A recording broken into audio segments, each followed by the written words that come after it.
Welcome back to my YouTube channel P V Gaura Kannada vlogs. Ignore my dull face. ನಾನು ಎದ್ದು just ಮುಖ wash ಮಾಡಿಕೊಂಡು ಅಡುಗೆ ಮನೆಗೆ ಬಂದಿದ್ದೀನಿ.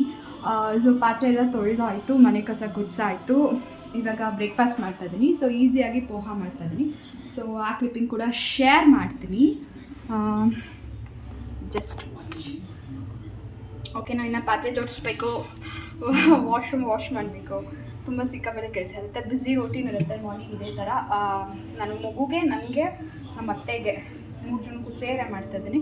ಸೊ ಬ್ರೇಕ್ಫಾಸ್ಟ್ನ ಇದೇ ರೀತಿ ಇರುತ್ತೆ. ನಾನು ಡೈಲಿ ಬ್ಲಾಗ್ ಏನು ಮಾಡಲಿ ಅಂತ ಗೊತ್ತಾಗಲ್ಲ.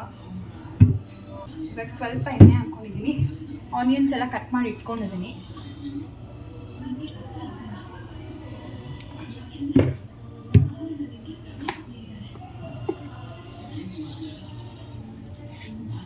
ಸೊ ಒಂಚೂರು ಸಾಸಿವೆ, ಒಂದು ಸ್ವಲ್ಪ ಜೀರಿಗೆ. ನಾನು ಜೀರಿಗೆ ಹಾಕ್ತೀನಿ ಪೋಹಾಗೆ.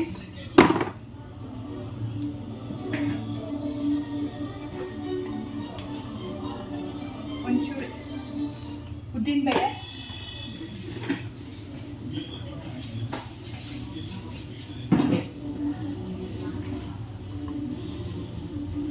ಹೆಸರುಬೇಳೆ, ಉದ್ದಿನಬೇಳೆ ಹಾಕ್ಕೊಂಡಿದ್ದೀನಿ. ಕಡಲೆಬೇಳೆ ಒಂಚೂರು ಹಾಕ್ಕೊಂಡಿದ್ದೀನಿ. ಸೊ ಬೇಕಾದವರು ಇದು ಲೈಕ್ ಬೇಕಾಗಿದ್ದರೆ ನೀವು ಇದನ್ನ ಕೂಡ ಆ್ಯಡ್ ಮಾಡ್ಕೊಬೋದು, ಕಳೆ ಬೀಜ. ಓಕೆನಾ? ಸೊ ಮಾರ್ನಿಂಗಿಂದ ಮಾಡೋಣ ಅಂದ್ಕೊಂಡೆ, ಮಗು ನೋಡಿಕೊಂಡು ಎಲ್ಲ ವೀಡಿಯೋ ಮಾಡ್ಕೊಳ್ಳೋದೇ ಮಾಡ್ತದೆ. ಸೊ ಒಂದು ದಿವಸ ತೋರಿಸೋಣ ಪೂರ್ತಿ ಮಾರ್ನಿಂಗ್ ಟು ಈವ್ನಿಂಗ್ ರೂಟೀನ್. ಇವತ್ತು ಸ್ಯಾಟರ್ಡೆ ಬ್ಲಾಗ್ ಮಾಡ್ತಾಯಿದ್ದೀನಿ. ಸೊ ಅದೇ ಈವ್ನಿಂಗ್ ಒಂದ್ಸಲ ಪಾತ್ರೆ ತೊಳಿತೀನಿ, ತಿರ್ಗಾ ಮಾರ್ನಿಂಗ್ ತೊಳಿತೀನಿ, 2 times ತೊಳೆಯೋದು. ಸೊ ಇವಾಗ ಪೋಹ ಮಾಡ್ತಿದ್ದೀನಿ. ಓಕೆನಾ?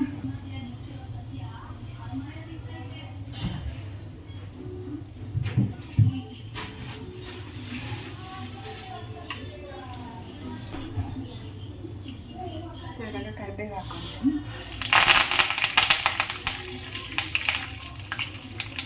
ಆನಿಯನ್, ಚಾಪ್ಡ್ ಆನಿಯನ್ ಇದೆ, ಇದನ್ನು ಹಾಕ್ತೀನಿ.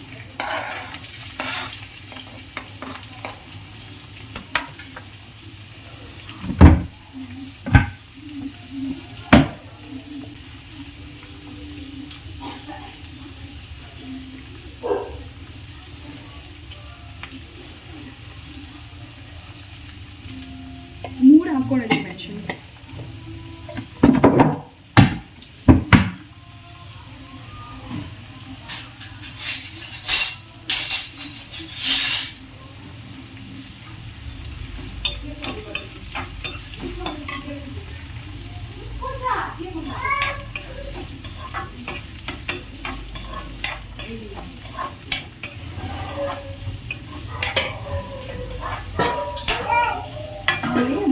ಯಾರಿಗೆ ಯಾರಿಗೋ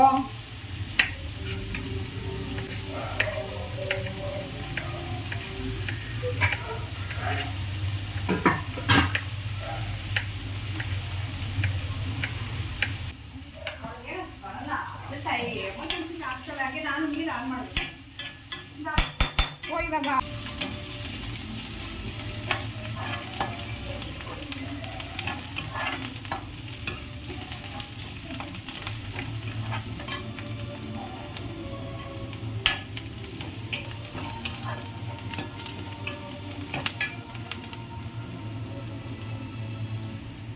ಟೊಮೆಟೊ ಆ್ಯಡ್ ಮಾಡ್ತೀನಿ.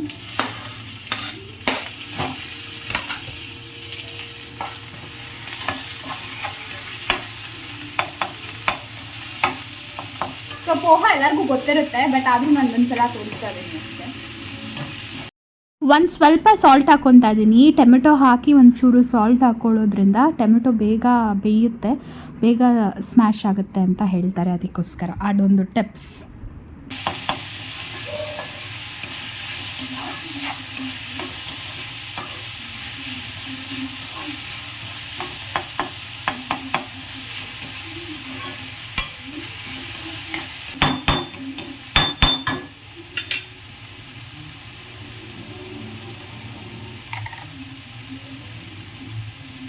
ಒಂಚೂರು ಟರ್ಮರಿಕ್, ಅರಿಶಿನ ಹಾಕ್ತಾ ಇದ್ದೀನಿ. ಆ್ಯಂಟಿಬಯೋಟಿಕ್ ತುಂಬ ಒಳ್ಳೆಯದು ಅಡುಗೆಗಳಿಗೆ ಯೂಸ್ ಮಾಡೋದ್ರಿಂದ. ಸೌಂಡ್ ಕೇಳಿಸ್ತಿದೆಯಾ ಅಲ್ವಾ ಗೊತ್ತಿಲ್ಲ, ಬಟ್ ಟ್ರೈ ಮಾಡ್ತೀನಿ. ಇದಾಗಿಲ್ಲ ಅಂದರೆ ವಾಯ್ಸ್ ಓವರ್ ಕೊಡ್ತೀನಿ. ಚೆನ್ನಾಗಿ ಫ್ರೈ ಆಗಬೇಕು.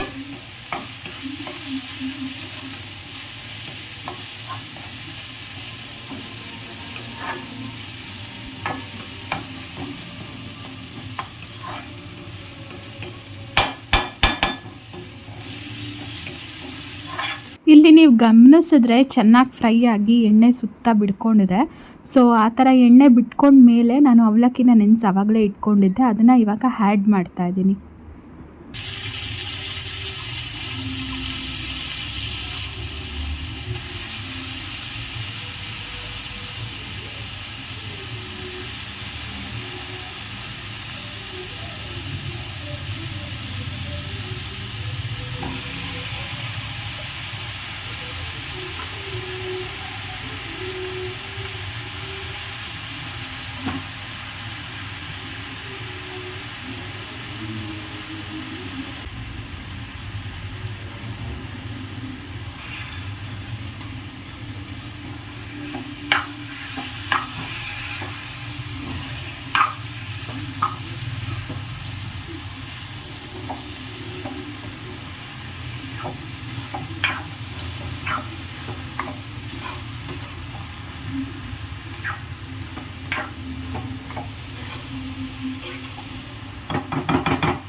ಕೊತ್ತಂಬರಿ ಹಾಕೋಣ.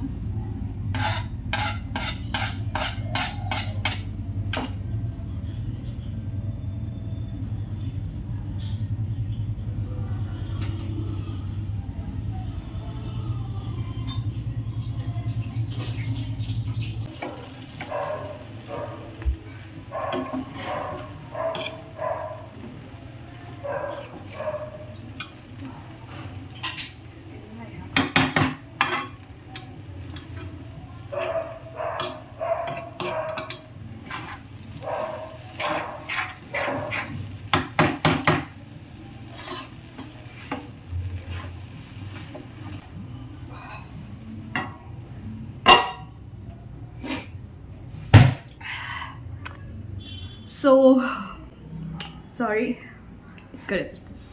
ಸೊ ನೋಡಿದ್ರಲ್ವಾ, ನನ್ನ ದಿನಚರಿ ಹಿಂಗೆ ಇರುತ್ತೆ. ಫುಲ್ಲಾಗಿ ತೋರಿಸ್ತೀನಿ ನೆಕ್ಸ್ಟ್ ಟೈಮ್ ಏನೇನು ಮಾಡ್ತೀನಿ ಅಂತ. ಸೊ ಕಸ ಗುಡ್ಸಾಗಿದೆ, ಪಾತ್ರೆ ತೊಳೆದಾಗಿದೆ, ಪಾತ್ರೆಗಳು ಜೋಡಿಸ್ಬೇಕು, ಇನ್ನು ಮನೆ ಹೊರಿಸ್ಬೇಕು, ವಾಶ್ರೂಮ್ ಕ್ಲೀನ್ ಮಾಡಬೇಕು, ಸ್ನಾನ ಮಾಡಬೇಕು, ಸೊ ಮಗುಗೆ ನೋಡ್ಕೋಬೇಕು, ಈ ಥರ ಇರುತ್ತೆ. ಸೊ ಇನ್ನೇನು ತೋರಿಸೋದು ಅಂತ ಗೊತ್ತಾಗ್ತಾ ಇಲ್ಲ ನನಗೆ. ಸೊ ಏನೇನು ವೀಡಿಯೋ ಮಾಡಬೇಕು ಅನ್ನೋದು ಸ್ವಲ್ಪ ಯೋಚನೆ ಮಾಡ್ತಾ ಇದ್ದೀನಿ. ನೋಡೋಣ ಒಳ್ಳೆ ವೀಡಿಯೋಸ್ ಯಾವ ಥರ ಮಾಡಬೇಕು, ಏನೇನು ಕಂಟೆಂಟ್ ನಾನು ಮಿಸ್ ಮಾಡಿದ್ದೀನಿ. ಫಸ್ಟ್ ಹೇಳಿದ್ದೆಲ್ಲ ಕಂಟೆಂಟ್ಸ್ನ ಫಾಲೋ ಮಾಡೋಕ್ಕೆಲ್ಲ. ಸೊ ಈ ಥರ ಆಯಿತು ಮತ್ತು ನೋಡಿ.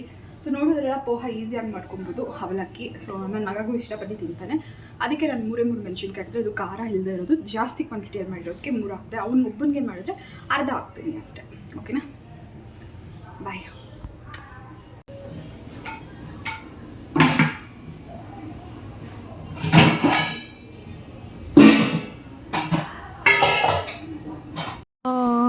ನಾರ್ಮಲಾಗಿ ಈ ಥರನೇ ಇರುತ್ತೆ.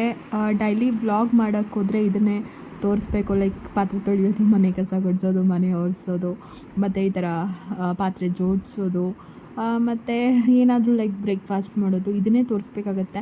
ಅದಕ್ಕೆ ಅಂದ್ಕೊಂಡಿದ್ದೀನಿ ಏನಾದರೂ ಚೇಂಜಸ್ ಮಾಡಬೇಕು, ಆಚೆ ಎಲ್ಲಾದರೂ ಹೋಗಬೇಕು, ಡಿಫ್ರೆಂಟ್ ವ್ಲಾಗ್ ಮಾಡಬೇಕು ಅಂತೆಲ್ಲ ಅಂದ್ಕೊಂಡಿದ್ದೀನಿ. ಬರೀ ಅಂದ್ಕೊಳ್ಳೋದೇ ಆಗ್ತಾಯಿದೆ ಹೊತ್ತು ಅದು ಮಾಡೋಕ್ಕಾಗ್ತಿಲ್ಲ. ಸೊ ನೋಡೋಣ, ಅತಿ ಬೇಗ ನನ್ನ ಲೈಫ್ ಸ್ಟೈಲು ನಾನು ಚೇಂಜ್ ಮಾಡ್ಕೊಬೇಕು.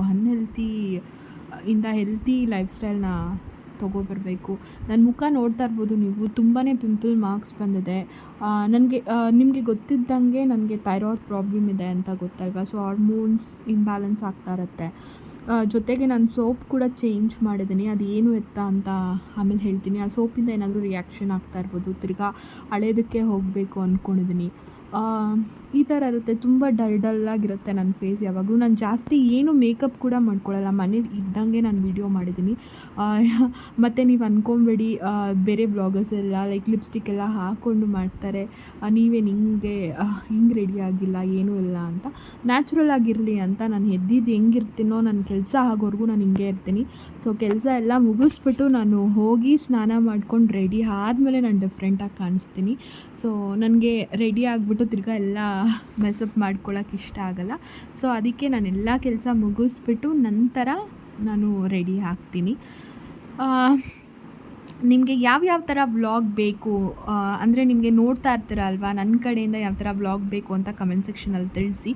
ಸೊ ಅದನ್ನು ನಾನು ಮಾಡೋಕ್ಕೆ ಟ್ರೈ ಮಾಡ್ತೀನಿ, ಆ ಥರ ವ್ಲಾಗ್ಸ್ನ ಕೊಡೋಕ್ಕೆ ಟ್ರೈ ಮಾಡ್ತೀನಿ. ಓಕೆನಾ? ಸೊ ನೆಕ್ಸ್ಟ್ ವ್ಲಾಗಿಗೆ ವೆಯ್ಟ್ ಮಾಡ್ತಾಯಿರಿ.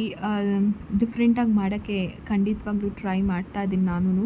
ಬಟ್ ಏನು ಗೊತ್ತಾ, ಏನು ಮಾಡೋದು ಅನ್ನೋ ಯೋಚನೆಯಲ್ಲೇ ನನಗೆ ವ್ಲಾಗ್ ಮಾಡೋಕ್ಕೆ ಇಷ್ಟ, ಹಾಕೋಕ್ಕೆ ಇಷ್ಟ, ಎಲ್ಲ ಇಷ್ಟ. ಬಟ್ ರೆಸ್ಪಾನ್ಸ್ ಸಿಗದೇ ಇರಬೇಕಾದ್ರೆ ನನಗೆ ಒಂದೊಂದು ಎಕ್ಸ್ಪೆಕ್ಟೇ ಮಾಡಿರಲ್ಲ, ನೀವು ಚೆನ್ನಾಗಿ ನೋಡಿರ್ತೀರ ಅಂದರೆ ವ್ಯೂಸ್ ಚೆನ್ನಾಗಾಗಿರುತ್ತೆ, ಎಕ್ಸ್ಪೆಕ್ಟೆಡ್ಗೆ ವ್ಯೂಸೇ ಆಗಿರಲ್ಲ. ನನಗೆ ಅದೇ ಒಂದು ಡಿಸಪಾಯಿಂಟ್ಮೆಂಟ್ ಆಗ್ತಾಯಿದೆ. ಸೊ ನಾನೇ ಮೋಟಿವೇಟ್ ಮಾಡ್ಕೊಬೇಕು, ನನಗೆ ಸೆಲ್ಫ್ ಮೋಟಿವೇಟ್ ಮಾಡ್ಕೊಬೇಕು, ಡಿಫ್ರೆಂಟಾಗಿರೋ ವ್ಲಾಗ್ಸ್ ಮಾಡಬೇಕು ಅಂತ ಡಿಸೈಡ್ ಮಾಡಿದ್ದೀನಿ. ಸೊ ನೋಡೋಣ ಯಾವ ಥರ ಇರುತ್ತೆ ಅಂತ. ಸೊ ಎಲ್ಲ ಆದಮೇಲೆ ನನ್ನ ಪಾಪುಗೆ ಹಾಕ್ಕೊಟ್ಟೆ, ಅತ್ತೆ ತಿನ್ನಿಸ್ತಾ ಇರ್ತಿದ್ರು, ಮತ್ತು ನಮ್ಮ ಮಾವಾಗೆ ಹಾಕ್ಕೊಟ್ಟೆ, ಅವರು ತಿಂತಾಯಿದ್ರು, ನಾನು ತಿಂತಾಯಿದ್ದೀನಿ. ನಮ್ಮ ಅತ್ತೆ ಏನಂತ ಹೇಳಿದ್ರೆ ಸ್ನಾನ ಮಾಡಿ ಪೂಜೆ ಮಾಡಿ ನಂತರ ನಾಷ್ಟ ತಿಂತಾರೆ. ನಾನು ಆಲ್ಮೋಸ್ಟ್ ಆಲ್ ಬ್ರೇಕ್ಫಾಸ್ಟ್ ಮತ್ತು ಲಂಚ್ ಎರಡು ಒಟ್ಟಿಗೆ ಬ್ರಂಚೇ ಮಾಡೋದು, ಅವರು ಅದೇ ರೀತಿ. ಅವತ್ತು ಬೇಗ ಮಾಡಿರೋದ್ರಿಂದ ನಾನು ಸ್ವಲ್ಪ ಬ್ರೇಕ್ಫಾಸ್ಟ್ ತಿಂದ್ಕೊಂಡು ಜೊತೆಗೆ ಟೀ ತೊಗೊಂಡಿರಲಿಲ್ಲ, ಯಾಕೋ ಒಂಥರ ಪಿತ್ತ ಜಾಸ್ತಿ ಆದಂಗಿತ್ತು ಅವತ್ತು, ಅದಕ್ಕೋಸ್ಕರ ನನ್ನ ಏನಕ್ಕೂ ಇಂಟ್ರೆಸ್ಟೇ ಆಗ್ತಾ ಇರಲಿಲ್ಲ ಅವತ್ತು. ಸೊ ನನ್ನ ಹೇರ್ ಸ್ಟೈಲ್ ಆಗಲಿ, ನನ್ನ ಅಟೈರ್ ಆಗಲಿ ಎಷ್ಟು ಬ್ಯಾಡಾಗಿದೆ, ಈ ವಿಡಿಯೋ ಹಾಕೋದಾ ಬೇಡವಾ ಅಂತ ಯೋಚನೆ ಮಾಡಿ ನ್ಯಾಚುರಲ್ ಆಗಿದೆ ಅಲ್ವಾ, ತಪ್ಪು ತಿಳ್ಕೊಳ್ಳಿ, ನೋಡೋರು ನೋಡ್ತಾರೆ ಅಂತ ಹೇಳಿಬಿಟ್ಟು ಹಂಗೆ ಹಾಕಿದ್ದೀನಿ. Please ignore my dull face and attire and my messy hair style ಅಂತ. ನೆಕ್ಸ್ಟು ಅವತ್ತು ಸ್ಯಾಟರ್ಡೇ ಆಗಿರೋದ್ರಿಂದ ಫ್ರೆಶ್ ಅಪ್ ಎಲ್ಲ ಆಗಿ ಎಲ್ಲ ರೆಡಿ ಆಗಿ ಮಮ್ಮಿ ಮನೆಗೆ ಹೋದೆ. ಮಮ್ಮಿ ಸೂಪರಾಗಿ ಅಡುಗೆ ಎಲ್ಲ ಮಾಡಿದರು, ಊಟ ಮಾಡಿಬಿಟ್ಟು ಮಲ್ಕೊಂಡಿದ್ದು ಅಷ್ಟೇ. ಆಮೇಲೆ ಇದು next day morning Sunday, Harshita, ಮಾಮ ಮತ್ತು ಪುಷ್ಪ ಅಕ್ಕ ಬಂದಿದ್ದರು. ಸೊ ಗೊತ್ತಲ್ಲ, ನಮ್ಮ ಹರ್ಷಿತಾ ರೀಲ್ಸಲ್ಲಿ ಯಾರ್ಯಾರು ನನ್ನ ಇನ್ಸ್ಟಾಗ್ರಾಮ್ ನೋಡ್ತಾ ಇರ್ತಾರೋ ಅವ್ರಿಗೆ ಗೊತ್ತಿರುತ್ತೆ, ಹರ್ಷಿತಾ ಇವಾಗ ಗಾಡಿ ಕಲಿಯೋಕ್ಕೆ ಸ್ಟಾರ್ಟ್ ಮಾಡಿದ್ದಾಳೆ. ಸೊ ಮಾಮ ಅದನ್ನು ಹೇಳ್ಕೊಡ್ತಾ ಇತ್ತು, ಅದನ್ನೇ ನಾನು ಒಂದು ಸ್ವಲ್ಪ ಕ್ಲಿಪ್ಪಿಂಗ್ಸ್ ತೊಗೊಂಡೆ. ಆಮೇಲೆ ವಾಪಸ್ ಮನೆಗೆ ಬಂದಿದ್ದು. ಇದು ಮಂಡೇ ವ್ಲಾಗ್. ಪಾಪು ನೋಡಿ, ಇವನು ಲಕ್ಕಿ, ಎಲ್ಲರಿಗೂ ಗೊತ್ತಿರುತ್ತೆ, ಎದುರುಗಡೆ ಮನೆ ಹುಡುಗ. ಸೊ ಆರಾಮಾಗಿ ಆಟಾಡ್ತಾಯಿದ್ರು ರೂಮಲ್ಲೇ. ಸೊ ಆಚೆ ಇರೋರಿಗೆ ಡಿಸ್ಟರ್ಬ್ ಆಗಬಾರ್ದು ಅಂತ ನಾನು ರೂಮ್ಗೆ ಕರ್ಕೊಂಬಂದು ಆಟಾಡಿಸ್ತೀನಿ ಈ ಥರ ಸ್ವಲ್ಪ. ಸೊ ಚೆನ್ನಾಗಿತ್ತು ಒಟ್ಟಿನಲ್ಲಿ. ಪಾಪುಗೂ ತುಂಬ ಆ್ಯಕ್ಟಿವಿಟೀಸ್ ಆಗುತ್ತೆ. ಮತ್ತು ಇವನು ಲಕ್ಕಿ ಕೂಡ ಅಷ್ಟೇ, ಅವನಿಗೆ ಸ್ವಲ್ಪ ದೊಡ್ಡವನಲ್ವಾ, ಅದಕ್ಕೋಸ್ಕರ ಅವನಿಗೆ ಮ್ಯಾಚ್ ಆಗುತ್ತೆ, ಚಿಕ್ಕ ಹುಡುಗರು ಅಂತ ಹೇಳಿಬಿಟ್ಟು. ಅವನಿಗೆ ಗೊತ್ತು ಯಾವ ಥರ, ಅವನಿಗೆ ತುಂಬ ಇಷ್ಟ ಪಾಪು ಅಂದರೆ. ಪಾಪುಗೂ ಅಷ್ಟೇ, ಲಕ್ಕಿ ಬಂದಿದ ತಕ್ಷಣ ಎಷ್ಟು ಎಕ್ಸೈಟ್ ಆಗ್ತಾನೆ ಅಂದರೆ ಅಷ್ಟೊಂದು ಎಕ್ಸೈಟ್ ಆಗ್ತಾನೆ. ಮತ್ತು ಕ್ಯೂಟಾಗಿರುತ್ತೆ ಇವ್ರ ಆಟ ನೋಡೋಕ್ಕೆ. ನಾನು ಗೈಡ್ ಮಾಡ್ತಾ ಇರ್ತೀನಿ, ಅಲ್ಲಿ ಆಟ ಆಡ್ತಾ ಇರ್ತಾರೆ. ಸೊ ಇವತ್ತಿನ ವ್ಲಾಗ್ ಇಷ್ಟ ಆಗಿತ್ತು. ಇಷ್ಟ ಆದರೆ ದಯವಿಟ್ಟು ಲೈಕ್ ಮಾಡಿ, ಶೇರ್ ಮಾಡಿ, ಕಮೆಂಟ್ ಮಾಡಿ ಮತ್ತು ಸಬ್ಸ್ಕ್ರೈಬ್ ಮಾಡಿಕೊಂಡು ವಿಡಿಯೋನ ನೋಡಿ. ಮತ್ತು ಯಾವುದೇ ವಿಡಿಯೋ ನೋಡಿ ಯಾರನ್ನೂ ಜಡ್ಜ್ ಮಾಡಬೇಡಿ ಅಂತ ಹೇಳೋಕ್ಕೆ ಇಷ್ಟಪಡ್ತೀನಿ. ಸೊ ಒಬ್ಬೊಬ್ರದ್ದು ಗುಣ ಒಂದೊಂದು ಥರ ಇರುತ್ತೆ, ಒಬ್ಬೊಬ್ರದ್ದು ನಡವಳಿಕೆ ಒಂದೊಂದು ಥರ ಇರುತ್ತೆ. ಸೊ ಎಲ್ಲರೂ ಎಲ್ಲನೂ ಆಗೋಕ್ಕಾಗಲ್ಲ, ಯಾರು ಏನು ಅಂತಾರಲ್ಲ, ಎಲ್ಲ ಇದೂ ಒಬ್ಬರ ಹತ್ರನೇ ಇರೋಕ್ಕಾಗಲ್ಲ. ಸೊ ಒಬ್ಬೊಬ್ರ ಹತ್ರ ಒಂದೊಂದು ಟ್ಯಾಲೆಂಟ್ ಇರುತ್ತೆ, ಏನೂ ಮಾಡೋಕ್ಕಾಗಲ್ಲ.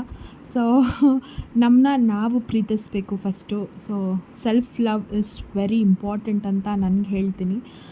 ಸೊ ಯಾರು ಹೆಂಗಾದರೂ ಇರಲಿ, ಯಾರು ಎಷ್ಟಾದರೂ ಅಂದ್ಕೊಳ್ಳಿ, ನಮ್ಮ ಥರನ ನಾವು ಬಿಟ್ಕೊಡ್ಬಾರ್ದು. ಸೊ ನಿಮ್ಮ ಪ್ರಯತ್ನನ ನೀವು ಬಿಡಬೇಡಿ. ಸೊ ನಾನು ಕೂಡ ಅದೇ ಮಾಡ್ತಾಯಿದ್ದೀನಿ. ಎಷ್ಟೊಂದು ಜನ ಹೇಳ್ತಾರೆ, ಏನು ವ್ಲಾಗ್ ಸ್ಟಾರ್ಟ್ ಮಾಡಿಬಿಟ್ಟಿದ್ದಾರೆ, ಏನು ಅಷ್ಟೊಂದು ಹಿಟ್ ಆಗಿಬಿಡ್ತಾರೆ ಎಲ್ಲ. ಇಲ್ಲ, ಅದರಲ್ಲಿ ತುಂಬ ಜನ ನನಗೆ ಯೂಟ್ಯೂಬರ್ ಫ್ರೆಂಡೇ ಇದ್ದಾರೆ, ಅವರೇ ನನಗೆ ಎಷ್ಟೊಂದು ಗೈಡ್ ಮಾಡ್ತಾರೆ. ಅಂದರೆ ಮಾಡು, ಡೈಲಿ ವ್ಲಾಗ್ ಹಾಕು, ಈ ಥರ ಅಂದರೆ ಒಳ್ಳೇದು ಬಯಸೋರು ಇರ್ತಾರೆ. ಮನೇಲಿ ಎಷ್ಟೊಂದು ಜನ ಅಯ್ಯೋ ಏನೂ ಆಗ್ತಾಯಿಲ್ಲ ಅಂತ ಡಿಸ್ಕರೇಜ್ ಮಾಡೋರು ಇದ್ದಾರೆ. ಸೊ ಅದನ್ನೆಲ್ಲ ಇಗ್ನೋರ್ ಮಾಡಿ ನಮ್ಮ ಪ್ರಯತ್ನ ಯಾವತ್ತೂ ನಿಲ್ಲದೇ ಇರೋದು ಒಳ್ಳೆಯದು. ಸೊ ಅದನ್ನು ನಾನು ನಂಬ್ತೀನಿ. ಅದಕ್ಕೆ ಎಷ್ಟೊಂದು ದಿವಸ ನಾನು ವ್ಲಾಗ್ ಹಾಕೊಂದಿರೆ ಸಪ್ಪಗಾಗ್ಬಿಟ್ಟಿದ್ದೆ. ಸೊ ಅದನ್ನು ನಾನು ತಲೆ ಕೆಡಿಸ್ಕೊಂಡಿದ್ರೆ ನಾನು ಮುಂದೆ ಬರೋಕ್ಕಾಗಲ್ಲ. ಅದಕ್ಕೋಸ್ಕರ ನಾನು ಅದನ್ನು ಚಾಲೆಂಜಾಗಿ ತೊಗೊಂಡು ನಾನೇನೇನು ಬದಲಾವಣೆ ಮಾಡ್ಕೊಬೇಕು ಅಂದ್ಕೊಂಡಿದ್ದೀನಿ ಅದನ್ನೆಲ್ಲ ಚೇಂಜಸ್ ಮಾಡಿಕೊಂಡು ಮುಂದೆ ಬರ್ತೀನಿ ಅಂತ ಹೋಪ್ಸ್ ಇದೆ. So thank you. ದಯವಿಟ್ಟು ಸಪೋರ್ಟ್ ಮಾಡಿ, ಸಬ್ಸ್ಕ್ರೈಬ್ ಮಾಡಿಕೊಂಡು ವ್ಲಾಗ್ನ ನೋಡಿ. ಅಷ್ಟೇ. Thank you. ಬಾಯ್. ಸಿಗೋಣ ನೆಕ್ಸ್ಟ್ ವ್ಲಾಗಲ್ಲಿ.